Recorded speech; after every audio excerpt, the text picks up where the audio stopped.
Desde o início do governo de Jair Bolsonaro, a questão ambiental tem sido o calcanhar de Aquiles do presidente, que já arrumou algumas confusões internacionais por causa do tema. Nosso agronegócio continua pujante e, acima de tudo, possuindo e respeitando a melhor legislação ambiental do planeta. Mesmo assim, somos vítimas de uma das mais brutais campanhas de desinformação sobre a Amazônia e o Pantanal. A Amazônia brasileira é sabidamente riquíssima. Isso explica o apoio de instituições internacionais a essa campanha escorada em interesses escusos que se unem a associações brasileiras, aproveitadoras e patrióticas, com o objetivo de prejudicar o governo e o próprio Brasil. O brasileiro tem consciência da necessidade de preservar as florestas.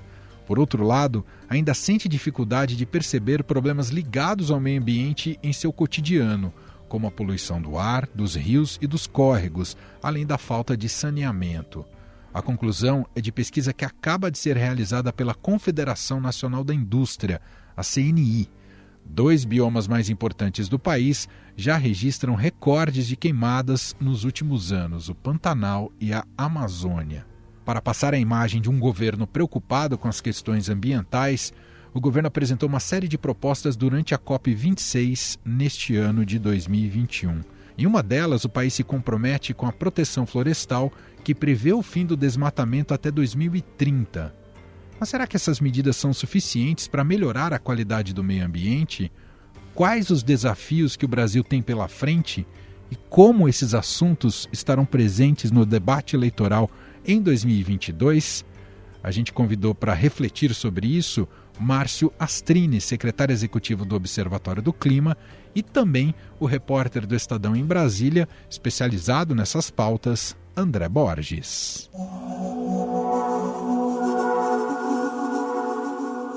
E para a nossa série especial de fim de ano aqui dos podcasts, destinado a olhar um pouco para 2021, mas também traçar alguns cenários para 2022, um ano muito importante, ano que se discutirá de maneira, ou se espera que se discuta de maneira mais aprofundada o país. Nosso escopo hoje é o meio ambiente, falar desse tema tão essencial para o nosso futuro, especialmente no caso brasileiro.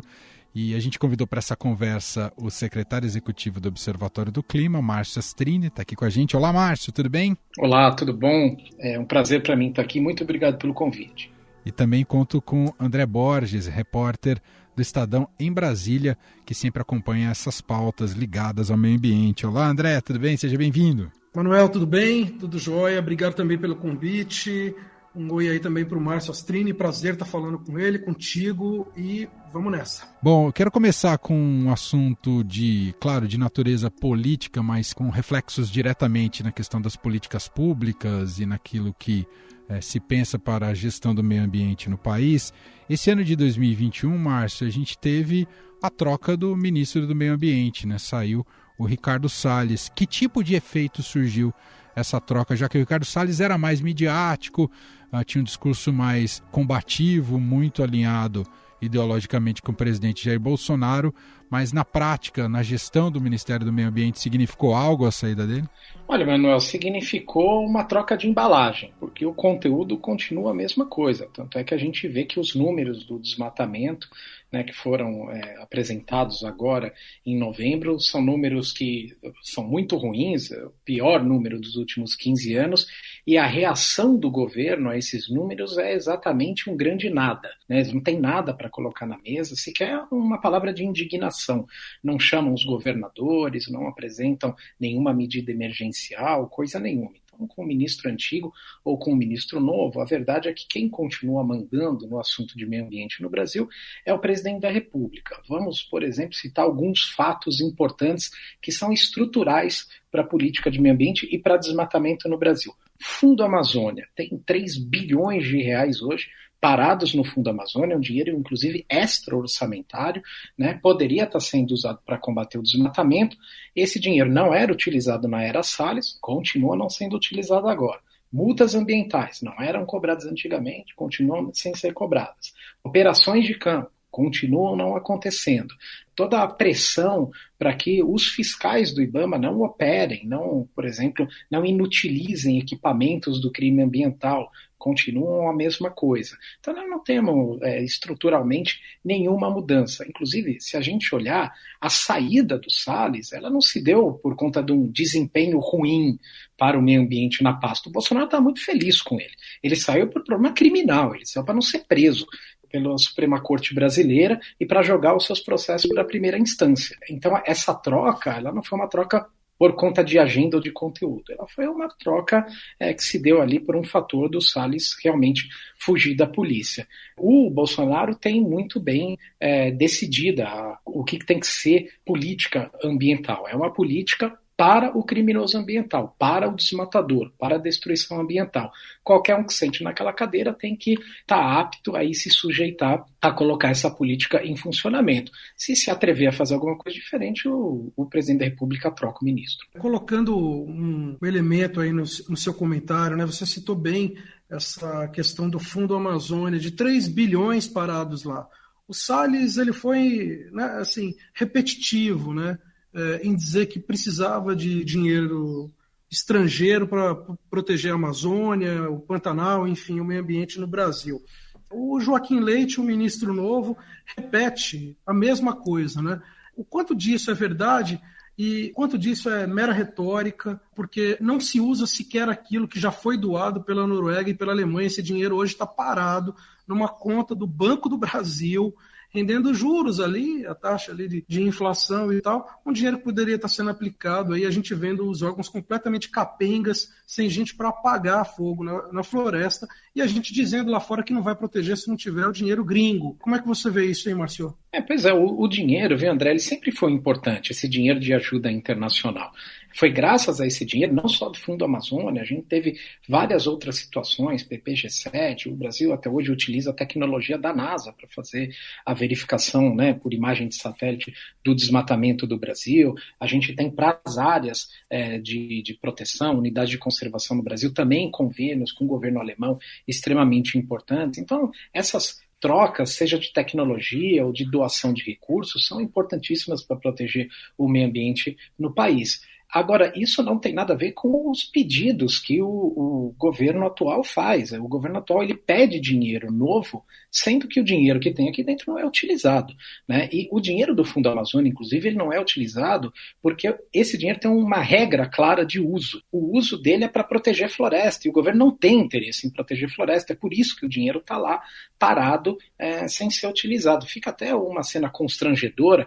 A gente vê o ministro Joaquim Novo ali na conferência de clima dizendo, bom, vocês países ricos precisam dar dinheiro, né, para nós em desenvolvimento, porque senão nós não vamos poder... Bom, mas ele tem dinheiro em caixa, né? Ele está dizendo que os países ricos precisam dar o dinheiro, mas o Brasil é um dos únicos que recebeu há muito tempo esse dinheiro de ajuda internacional para fazer o dever de casa, e esse dinheiro ajudou, inclusive, a equipar os órgãos de fiscalização, IBAMA e ICMBio.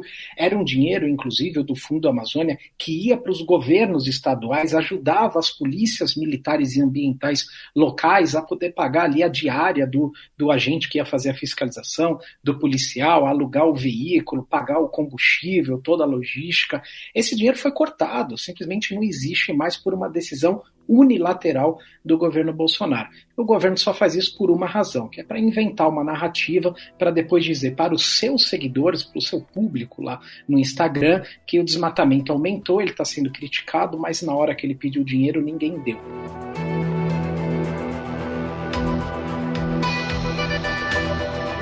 Ô Márcio, porque nem mesmo a pressão internacional, que não é pequena, tem feito com que esse governo busque medidas mais razoáveis no campo do meio ambiente? E aqui coloco já nessa pergunta o desempenho do Brasil ali na COP26. O Brasil tentou se colocar ali num sentido para tentar amenizar justamente essa pressão. Não sei se funcionou, mas por que essa pressão efetivamente não significou em transformações mais concretas? pressão internacional, ela funciona, ela não funciona para cima do governo Bolsonaro, né? Ela funciona, por exemplo, na Suprema Corte Brasileira, em alguns momentos funcionou para o Congresso. Vou citar aqui um exemplo: em outubro de 2019, o Rodrigo Maia foi fazer um tour na Europa, se reuniu ali com diversos investidores, com políticos de lá, imprensa, enfim, várias pessoas importantes, e ele voltou para o Brasil ouvindo muitos recados sobre a questão ambiental, a importância de conter o desmatamento. Quando ele volta para o Brasil, ele dá uma série de entrevistas e fala, inclusive, nessas entrevistas, que ele ficou bastante impressionado com o peso que o meio ambiente tem sobre os negócios que o Brasil deseja fazer nesse cenário internacional, e ele se comprometeu ali a não colocar nada antiambiental para votar, e realmente, na gestão dele, a gente não teve nada aprovado, né? O governo colocou ali um projeto que autorizava o governo a tomar as terras indígenas, né, dessas comunidades, dos indígenas, e ele engavetou, não colocou para voto, e etc. e tal. Então, essa pressão internacional, ela cria, até no mercado brasileiro de agronegócio, ela cria uma pressão aí, mobiliza um pouco esses atores. Para o governo Bolsonaro, ela não causa efeito nenhum, porque o governo Bolsonaro, ele não se importa com o que vai acontecer com o país. O que importa para o governo é o que vai acontecer com a sua base eleitoral e com os seus eleitores. O governo Bolsonaro paralisou a assinatura do acordo Mercosul-União Europeia, um acordo de livre comércio com o bloco europeu que movimentaria bilhões de euros por ano. Não foi assinado por causa do aumento do desmatamento, e o governo não modificou em nenhum centímetro as suas atitudes. Trouxe prejuízo para o país? Trouxe. Isso poderia gerar emprego para a população, por exemplo? Poderia. O governo está preocupado com isso? Nem um pouco. Por quê? Porque ao diminuir o desmatamento, esse governo estaria agindo contra os seus eleitores, que são quem? Os grileiros de terra, madeireiros ilegais, garimpeiros ilegais, aqueles que invadem terra pública ilegalmente. Esse é o público eleitoral do governo Bolsonaro. Então, mesmo que traga prejuízo para o Brasil, o governo não vai tomar nenhuma atitude para esses que são, na concepção do Bolsonaro, o Brasil que importa para ele, só os seus seguidores. O próprio presidente Bolsonaro, ele tem dois culpados fundamentais, né, para o problema do meio ambiente, e que ele diz que são mentirosos. Um é o pessoal das organizações, das ONGs, as instituições civis que atuam nessa área, que ele já chamou de câncer, as palavras dele, né, que ele tinha que extirpar.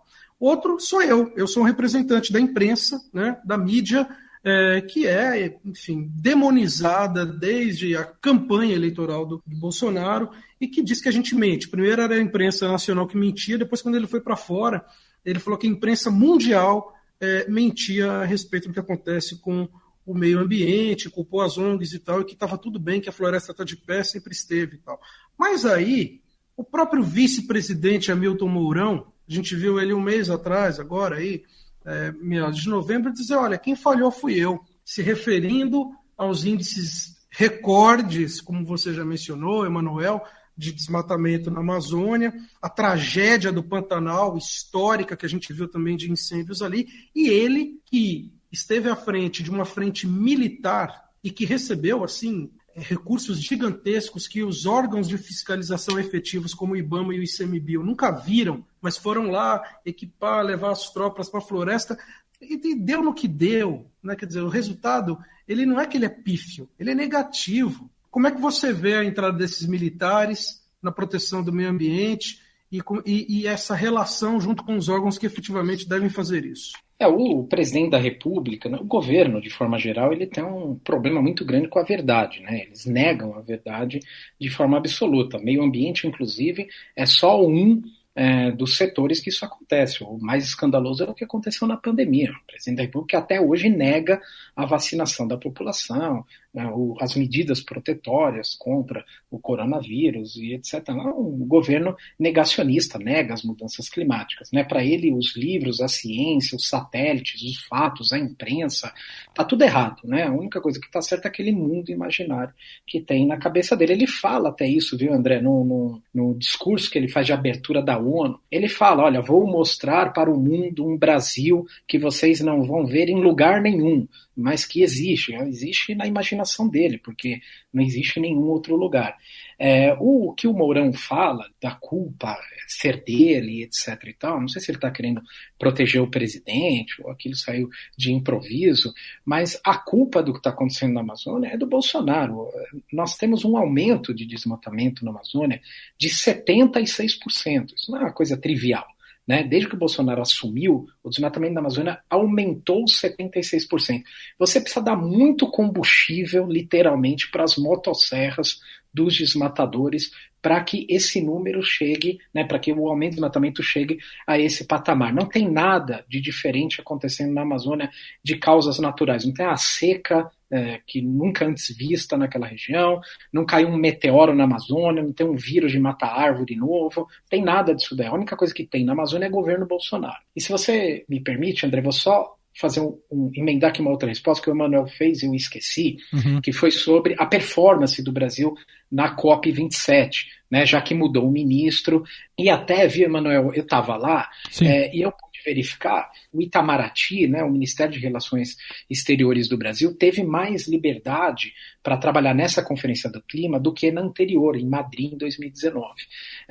Então, e quando a gente deixa o Itamaraty trabalhar nessas conferências, eles são especialistas em negociação e muito respeitados, é um patrimônio que o Brasil tem, eles melhoraram ali um pouco a performance do Brasil, a imagem do Brasil durante a conferência. Então, o Brasil assinou uns papéis, uns compromissos, todo mundo sabe que esse governo não vai cumprir esses compromissos, mas é melhor ter o Brasil assinando compromissos que não vai cumprir do que ter o Brasil atrapalhando a conferência. Então, aconteceu ali um cenário melhor do que o que a gente teve lá em Madrid. Mas tudo isso foi por água abaixo dias depois, porque a gente ficou sabendo primeiro dos números do desmatamento da Amazônia, que foram revelados ali uma semana depois do fim da Conferência do Clima, Então eles subiram. Que já estavam prontos, Márcio? E aí é que foi, pois é, André, e aí é que foi a derradeira, Porque os números que já eram muito ruins, aumentou 22% o desmatamento, o governo conseguiu transformar eles numa coisa pior e escandalosa, porque veio a público que o governo já sabia dos números antes da Conferência de Clima. Então vocês imaginem só, nós temos um ministro de Meio Ambiente que passou 15 dias na Conferência de Clima mentindo. Ele sabia dos números do desmatamento, não falou para ninguém. E foi, aparentemente, até a gente viu isso em algumas reportagens, uma decisão de ministros com o presidente da República de esconder os números. E é óbvio que nessas relações internacionais a palavra, a postura é o que mais vale. E palavra e postura, sinceramente, esse governo passa longe de ter.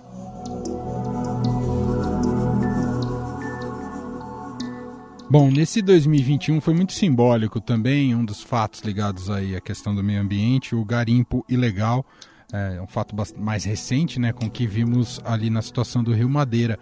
André, você investigou muito sobre esse caso especificamente. Queria que você relatasse aqui para o nosso ouvinte o quanto isso despertou o interesse para esse assunto sobre a situação do garimpo ilegal no Brasil e quanto isso tem, enfim, trazido prejuízos muito graves aí para a nossa situação ambiental, André. O que chamou muito a atenção ali, Emanuel, foi aquela aglomeração, O problema do garimpo no Madeira, assim como acontece em outros rios da Amazônia, ele é um problema de décadas.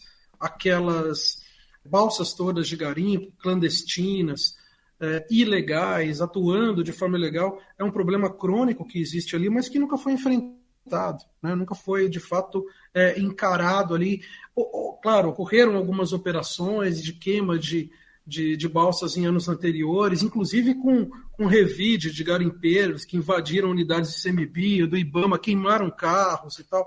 Tudo isso já aconteceu, mas olha, daquela maneira, como chamou a atenção, o primeiro órgão a fazer a divulgação daquilo foi o Greenpeace, que conseguiu algumas imagens do que estava acontecendo ali. A gente conseguiu entrar na história imediatamente, compartilhando áudios de grupos de garimpeiros que estavam ali sabendo da mobilização, inclusive que começava a ser montada pelo governo. Agora, o que o governo fez foi uma resposta àquelas imagens.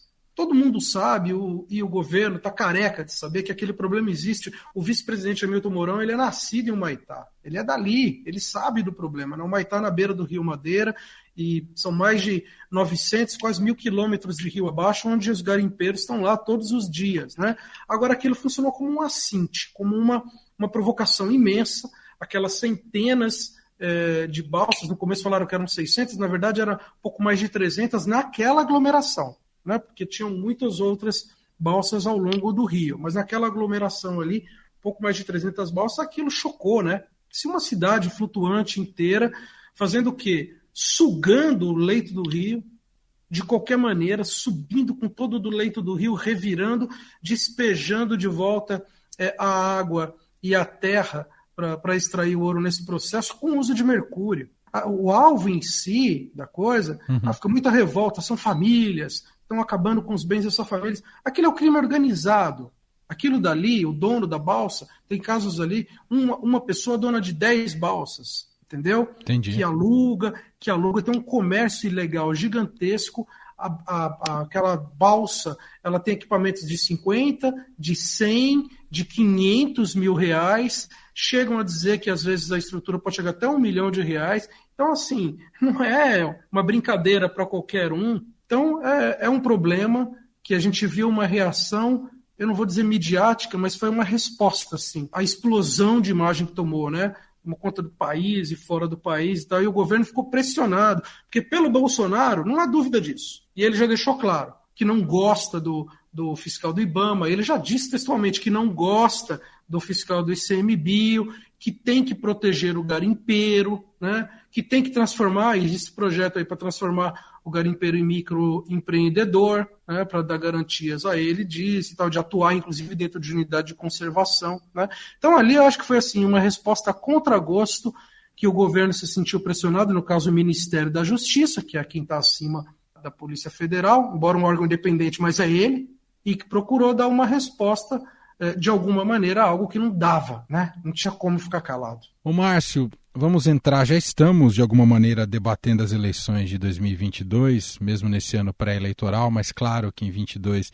isso vai se intensificar, especialmente no período de campanha, e o tema do meio ambiente, claro que é uma das agendas fundamentais na discussão, nem sempre ela é levada a sério, de maneira profunda, às vezes fica só em platitudes, né, ou algo mais superficial, mas o que eu queria te ouvir, o que seria essencial que tivesse nesse debate, né, entre os candidatos, o que é factível e o que seria essencial que isso fosse abordado por todos os presidenciáveis, Márcio? Eu acho que, em primeiro lugar, vai ocupar um espaço maior no debate presidencial, até porque os candidatos vão querer, através dessa área ambiental, demonstrar que eles são diferentes do Bolsonaro. Né? Cada um à sua maneira, com as suas propostas, mas eu não tenho dúvida que eles vão explorar bastante essa área e, naturalmente, vão trazer pautas ambientais para dentro do debate eleitoral. Tem uma coisa, viu, Emanuel, que vai ficar muito visível no ano que vem e que vai influenciar a corrida eleitoral aqui, os candidatos,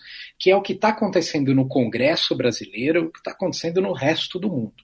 Nós temos, nesse momento, na União Europeia, a discussão de uma legislação anti-desmatamento. Né? Então, eles estão lá estabelecendo regras para que os produtos que entrem lá, que são vendidos para o bloco europeu, não estejam contaminados com desmatamento. Nos Estados Unidos, a gente tem uma legislação também no Congresso americano nesse mesmo sentido.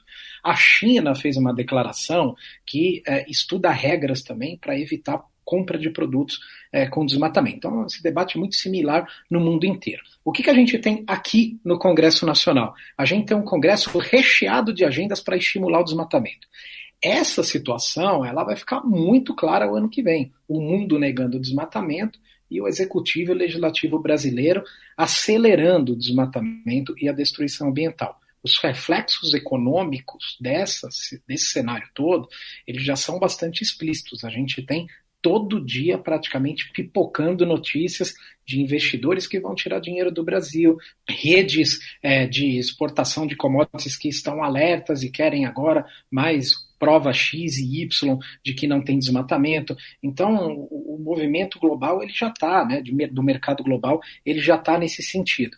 E isso vai ser exposto para os candidatos. Eles vão ter que se posicionar quanto a essas legislações, que não são poucas. A gente tem ali no Congresso uma lista: grilagem de terras, mineração, que é um liberou geral, a questão de tomada de terras indígenas, né? O governo federal quer passar a mão nas terras indígenas e também unidades de conservação. Entraram agora 2 pontos importantes para a votação: agrotóxicos, que estão querendo votar desesperadamente, como se o governo já não estivesse liberando agrotóxico a rodo. Se não me falha a memória, cerca de 1.500 produtos e princípios ativos de agrotóxicos desde o começo do governo Bolsonaro. 35% deles, inclusive, são proibidos na Europa.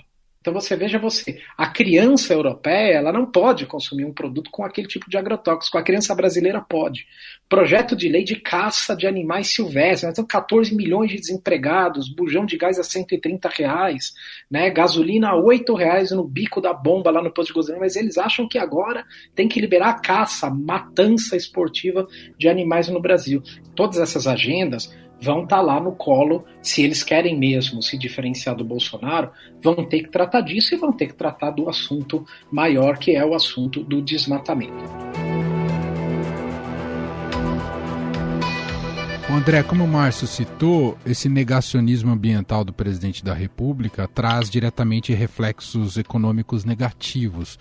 E mesmo uma parte do empresariado, especialmente do agronegócio, que apoiou o Bolsonaro, já pulou fora do barco porque está sentindo no bolso, entendendo que essa linha de atuação ambiental proposta por Bolsonaro não terá, como o Márcio destacou, né, até pela pressão em mercados exteriores, internacionais, não vai favorecê-los, né, André? Vamos dizer assim, existe sim uma preocupação de parte do agro com essa exposição toda. O agro que exporta e tal, é uma preocupação com imagem, fundamentalmente, Manuel. Chega uma hora que começa a pegar mal. Todo o negacionismo da questão climática, o maior país aí, né, de exportação de commodity agrícola. Agora, os reflexos também disso são outros. Primeiro que estão vindo respostas de fora. A gente está vendo aí embargo à carne brasileira, né, por problemas relacionados a questões ambientais. Agora, não é um consenso, sabe? Eu me lembro no começo desse ano de ouvir o presidente da Frente Parlamentar Agropecuária, da FPA, que é a grande frente da bancada ruralista que representa, né, que é uma das maiores bancadas, se não a maior, da Câmara dos Deputados. E ele dizer o seguinte, assim, olha, 2021, gente, é o nosso ano da virada. O que ele queria dizer com isso? É o ano da gente aprovar tudo que a gente quer, porque 2022 é um ano eleitoral, e aí cada deputado vai para o seu lado, vai se preocupar com o seu estado, com a sua reeleição e tal, aquela coisa toda. Então, esse é o nosso ano ideal, foram as palavras que ele usou. Nosso ano, assim, nós nunca vamos ter um ano como esse. Para quê? Para passar coisas como o Márcio acabou de mencionar, como liberação, fragilidade aí de liberação de agrotóxicos, né, que tira, por exemplo, a fiscalização de órgãos como o IBAMA. Veja isso, fragiliza IBAMA, Anvisa na liberação de agrotóxicos, ou seja, no estudo, na análise técnica do que tem que entrar no mercado ou não, e centraliza isso onde? No Ministério da Agricultura. Sim, tem uma parcela do agro preocupada com a exposição, que é uma questão, novamente, reforçando, de imagem. Não, eles têm receio de perder mercado lá fora, com todo esse negacionismo exacerbado que o presidente Bolsonaro faz, né, sem nenhum tipo de controle a respeito disso, e toda essa campanha difamatória que existe sobre a questão ambiental no Brasil. Mas outra parte do agro está correndo como louco, assim, para flexibilizar a entrada de agrotóxico, para acabar com a legislação ambiental, para acabar com o Código Florestal, que é uma das regras aí que, bem ou mal, com críticas ou não, vinha de alguma forma caminhando para poder resolver o problema, entre outros, fundiário, a questão da Amazônia. Então, assim, fica difícil, sabe, a gente chegar...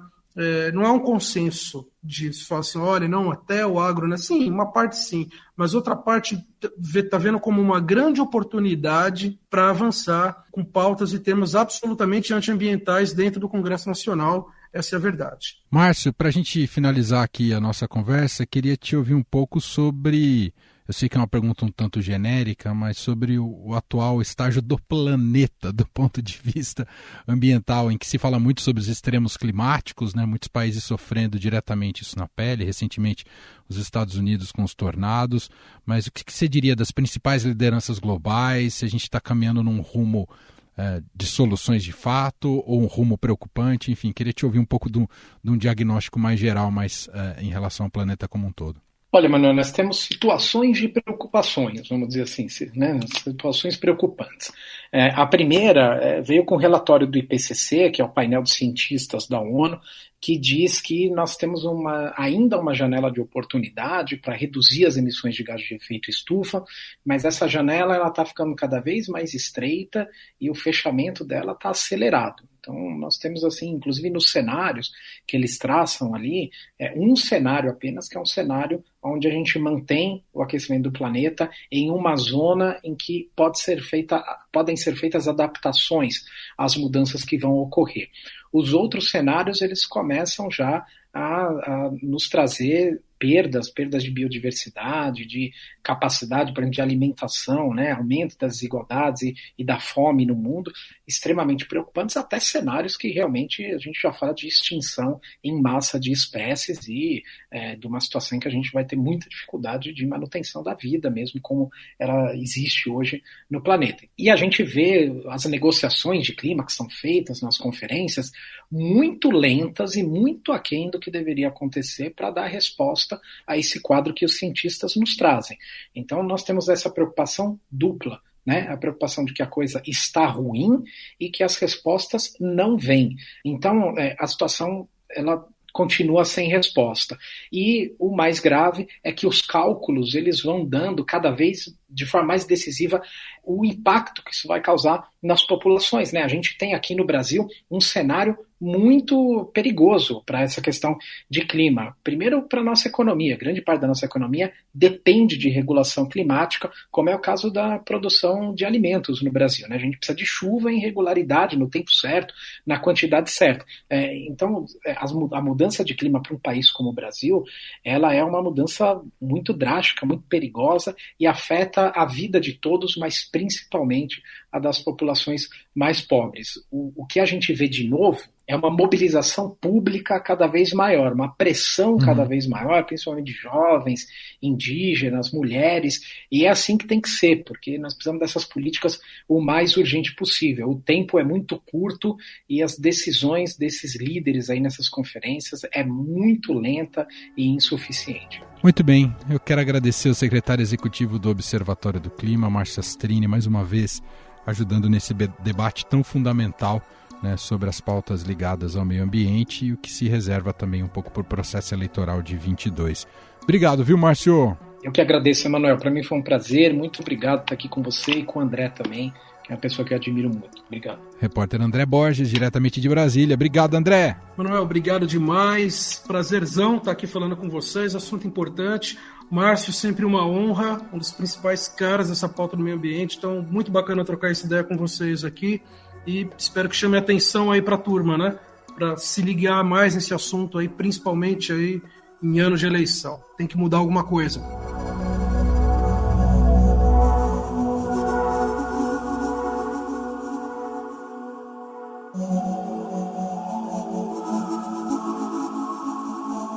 Este foi o Estadão Notícias de hoje. Contou com a apresentação minha, Emanuel Bonfim. Na edição, produção e roteiro, Gustavo Lopes, Jefferson Perleberg e Ana Paula Niederauer. A montagem é de Moacir Biasi. Escreva pra gente no e-mail podcast@estadão.com. Um abraço para você e até mais.